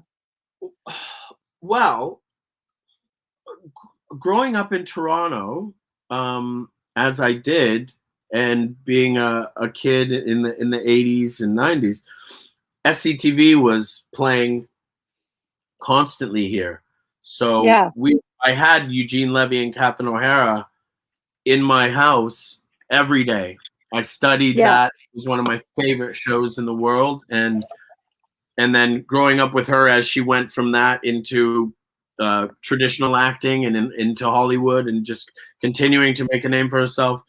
Best in Show is one of my favorite. Oh, you good? Yeah, sorry, I just dropped a water bottle. Whoops. Anyway, oh, no. No, sorry, it was close. No, it was close. Oh, okay. Sorry, carry on. Best in Show, watching her in Best in Show, her and Eugene again.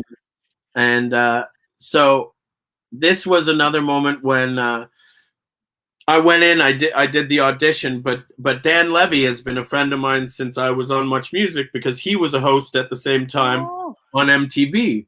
And we've just, in the Toronto scene, we've always been good with each other. And so I got the call after I auditioned that I got the gig, and I was like, fuck yes. But I had no idea what the scene was or who it was with. And later when I talked to Dan, he was like, oh man, I saw it was you. And he's like, yeah, of course. It was a little role. He's like, I'm just happy that I got to have you on the show. I was just so happy because there's not a lot of outsiders in that show. So although it's just like a short little, one day come and play, you're lucky to have that on that show because everything is just the main cast talking to the main cast, right?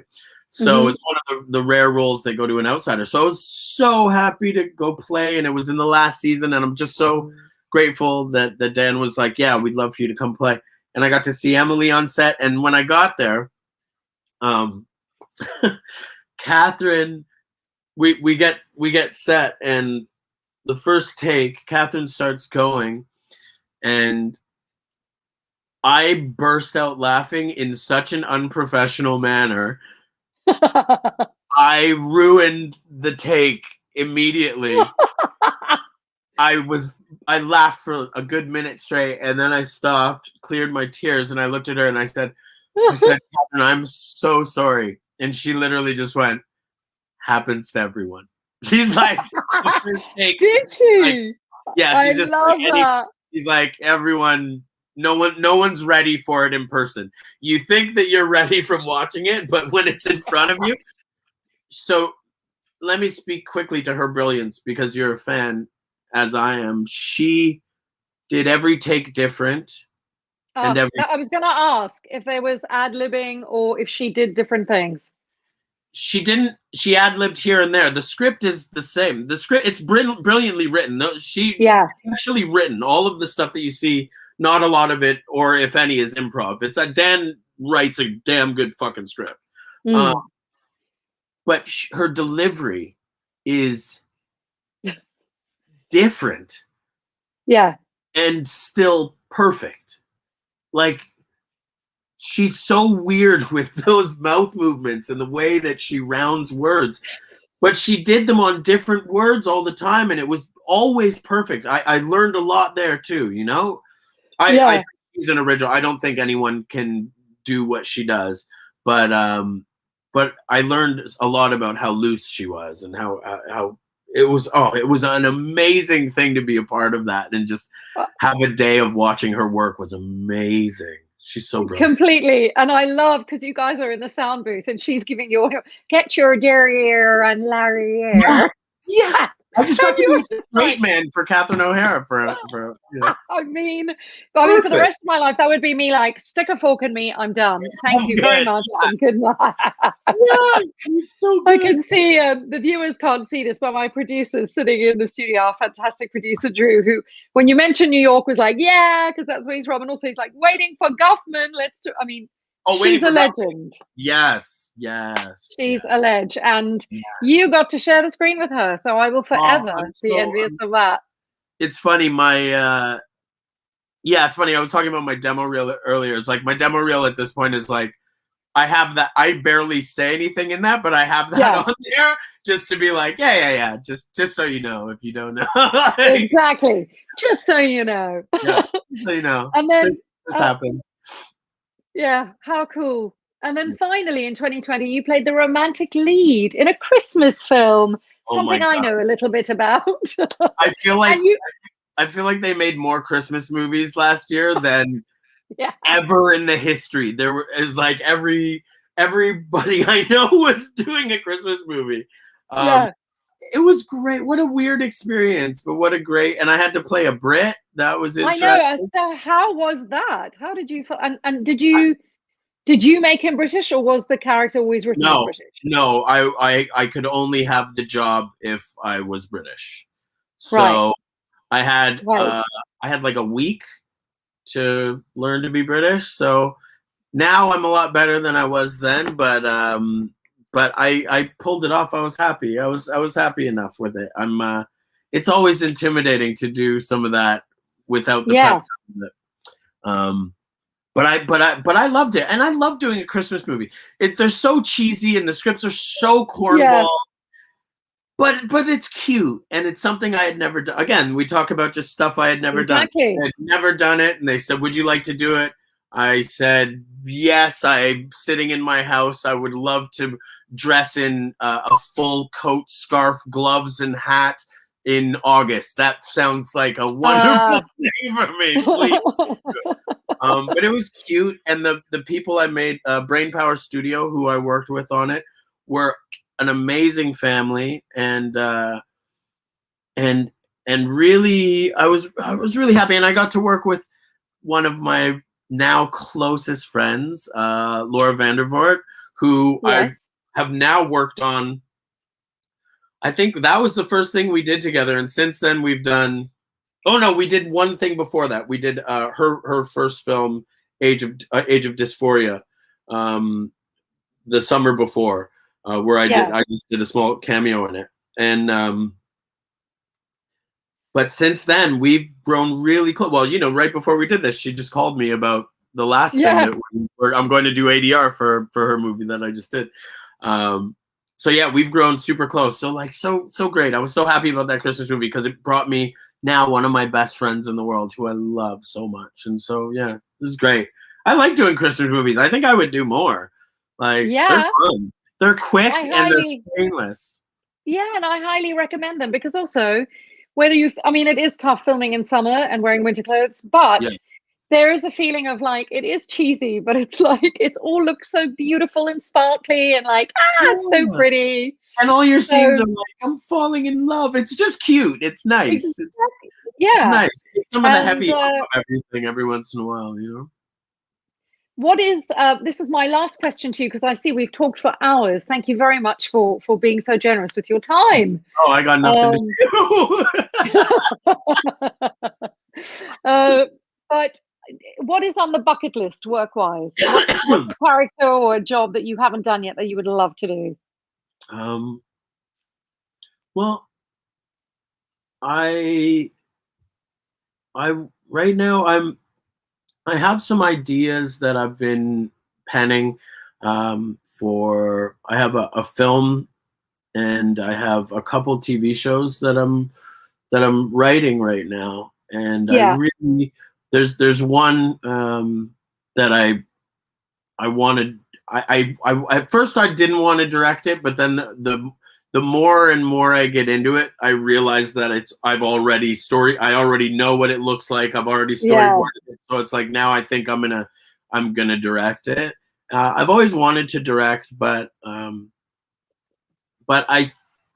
think I'd only like to direct my own stuff. So I think that's what's going to be next in the next like few years. I think is I'll start to be doing my own projects and starting to develop some of my ideas, because it's getting hard to get the jobs that I want to be able to do before I get older.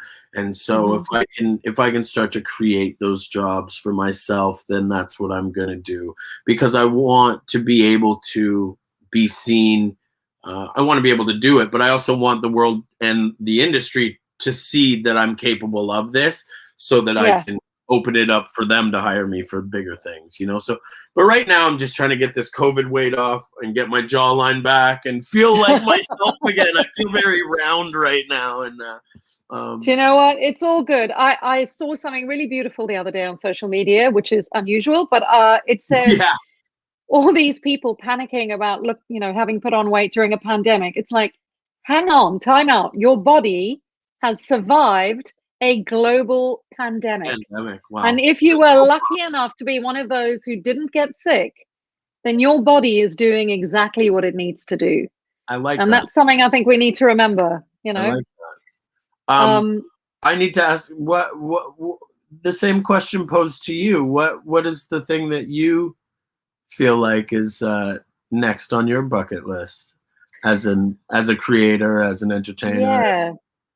Is there anything that there are a few things. I mean, I've never been a series regular or even a recurring role, really.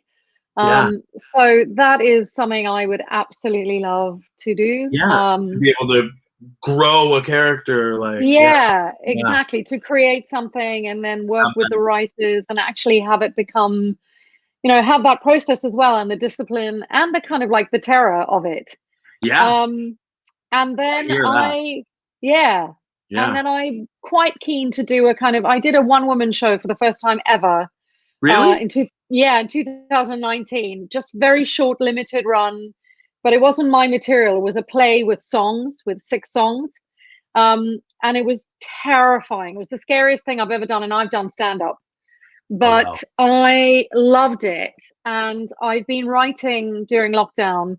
And so I don't know if I'm brave enough to do it, but that is something I'd love to do, my own writing and my own one-woman show. Fuck yes. I'll come see that. So let's drink to, I'll hold you to that. And equally, when you're writing, if you have a position for a retired ancient geriatric goddess, think of me. Listen, when we get off this, I'll tell you more about it, but I actually do have a place for you in one of the shows. Then you'll. Oh well, I'm all ears. Right, we're ending the interview now. Thanks, everyone. Bye. It's very you'll have fun. Is all it is. Yeah. Sounds fab. Yeah. Well, we've reached the point in the evening or afternoon or morning, as I said. If anyone wants to ask questions from the live stream, I've got a couple here that people have written in. So let's start with Didier Ismar, who wrote, I recently found out that you were on Instagram, and looking at your posts, I feel that your personality seems miles away from the soldier character of Lieutenant Ford on Atlantis. So my question is, considering how much you've grown both personally and professionally since Atlantis ended, do you think that you would have as much interest in playing Ford if the character was offered to you in 2021 as much as back in the day? In brackets, please be honest. I'm always painfully honest, darling. Oh man, I would love. I would love to. I mean, that's what I do. I'm an actor. I would love to play Ford again, especially Yeah. being. I've grown so much as an actor. Like what I could accomplish now with the same material or new material with the same character would be incredible. I would. I'm salivating thinking about being able to bite into that script. Yeah, that would be so Yeah. much. Also, I just feel like after so long of talking about the show, to be able to give something new to it for Yeah. all my friends that I've made over the years that are fans of the show, like, yeah, man, I fucking do it in a second. What a fun job that would be. I've already got a base, like there's a base of material to go off of. It's just like make that more, just mutate that into something new or evolve that. Yes, absolutely. The answer is yes, and I would do a damn good job. Absolutely. I'm much more confident in my craft now than I was then. Mm-hmm. I'm much more confident in myself, and I'm much more equipped for work now than I was then. Obviously, like I've done so much, and I've been able to play so many different things that to go back and revise a character like that from my early 20s would be super fun. Yeah, I'd do that in a second. Love that. Yeah. So fingers crossed, let's put it out there into the I heard they're making a new Stargate. Apparently, yeah. Well, there's big rumors. I don't know if it's been confirmed yet, but let's see. Let me see. I'm just popping into the comments section to see if there are any questions. Somebody's asked about your name, but he did answer that at the beginning of the show. So you're going to have to rewind and watch that. Just rewind. Just rewind. So Gap Stargate asks, what are your fondest memories of Stargate Atlantis? My fondest memories of Stargate are really just in between takes and just becoming friends with everybody. I just really loved Rachel and Paul and I would always get together outside of our trailers and really hang out and share things. And I loved watching Joe skateboard by on his longboard. He was always doing something weird, and it was great. That whole show, and going across to see Shanks and Christopher Judge on because those two were inseparable at the time, and going to see them on the SG1 set, and it was just more the feeling of being on that lot. I said one of my best memories, and like as far as like sensory memory, was I have this sort of memory of driving my truck onto the lot early in the morning before anyone was there, except Hewlett's car was there. I remember he drove this little red Hyundai, and just going into my parking spot and then sitting there for a minute and looking around, and the sun was rising, and you had the train tracks right there, and just looking around and being like, wow, I am so very grateful and blessed to be able to be here right now. Like, as I was a young man, I was able to make money for myself in a big way for the first time, and take care of my family, and there was just a lot of good there. And so Stargate was so much more than just a show. It was a real coming of age story for me as well. It was turning into an adult. So I'll forever love that place. It was great. I love that. Tom Chester has written in to me saying, were there any plans to revisit Lieutenant Ford as an independent short series, either on the same network or a private project? I don't think so. They killed me. If anything, it would have been a Ronin show. I doubt it. I doubt it. The closest thing to a spinoff was I wrote well, maybe I'll still shoot it. I wrote a skit once about Ford in rehab, and it was taking the same character and then making it into a comedy where Ford's in rehab with a bunch of people that are addicted to normal Earth drugs, but I'm trying to kick enzyme, and and so I thought that was a funny thing. So maybe that would be the closest thing to a spin-off, I think. So there's some questions here in the live feed. I really like Rainbow's early character and was sad to see him leave so soon. Seemed the character was written off the show too quickly to me. Was that a valid perception? And was there a reason? We've sort of covered that, I think, but in a quick summation. There was no reason. I was to this day I've never been given a reason. I would love to, I don't care as much now, but yeah, I wish they just kind of ghosted me. I have no idea. I wish I knew. That's so weird. I have another question here. Somebody said, do you send oh no, we had this discussion last week and I can't remember how you say it. Is it GIF or GIF?